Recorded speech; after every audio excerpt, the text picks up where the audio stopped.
Hello mga kamisis, this is it. Dumating na ang araw na pinakahihintay namin.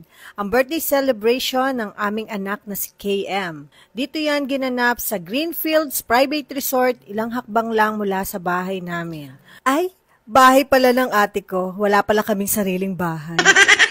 Habang nagsiset up ang J. Grace Catering Services, pinagswimming na namin ang aming anak na si KM. Kasama ang mga pamangkin ko at enjoy na enjoy si birthday boy. How much more later on pag nagkita na sila ng kanyang special guest. At kita nyo naman, ang ganda-ganda ko dyan talaga mga kamisis. Medyo nagulat ako dito dahil may ganitong etchos pang pinagawa ang mister ko. Gandang-ganda ako sa backdrop.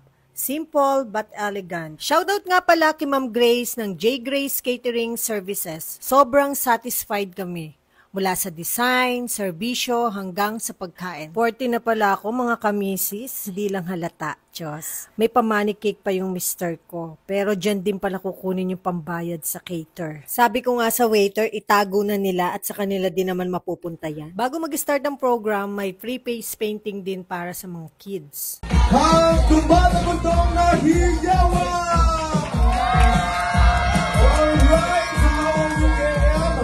Are you excited ba? Are you happy? King Moses Bravo. Naway, bigyan niyo pa po sila na... At syempre, inumpisahan ng party sa panalangin na pinangungunahan ng aking hipag na si Christot. May tig 500 pesos para sa dalawang pinakamagagaling sumayaw na mapipili ng host. At kitang-kita dito yung mga nangangailangan talaga.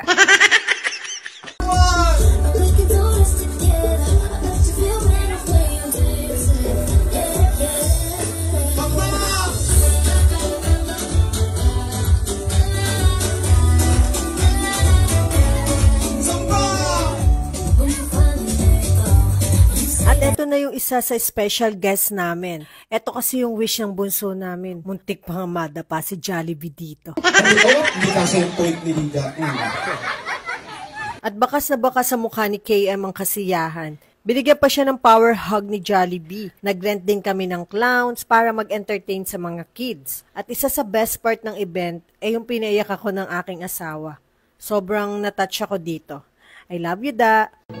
Para sa aking asawa, salamat dahil kahit nag-iisa kong anak, nagkaroon ako ng napakabait na biyanan, mababait na payawag at hipag, at mga bilas na hindi mangyayari kung hindi kita nakilala.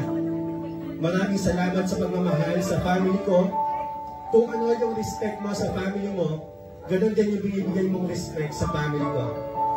Salamat dahil sa daming pagsubok sa buhay natin, hindi mo ako iniwan.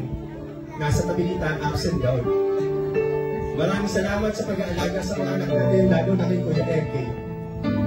Sabi nila, life begins at 40. Kaya simula sa araw na to, gagawin ko ang lahat para maging mas makulay pa ang buhay mo.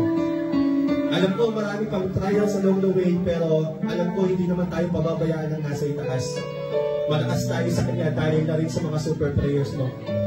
Mahal na mahal kita, Mi, at wish ko na sana lahat ng mga wishes mo sa oras na to ay matupad. Happy birthday sa inyo ni KM at sana mapasaya namin sa araw na ito.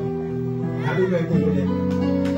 At after namin mag-blow ng candle, nag-dinner na muna ang lahat. At pagkatapos noon, nag-party-party na kami kasama ang Section 7 Live Band. Sobrang saya ng araw na to para sa akin. One of the best birthday na nangyari sa buong buhay ko, mga kamisis. Salamat sa lahat ng mga dumalo at nakiisa sa amin. Sulit po ang ginastos. It doesn't matter kung wala na kaming ulam sa mga susunod na araw. Beating my stomach, you turn my lips to no other thing. I did a singing summer.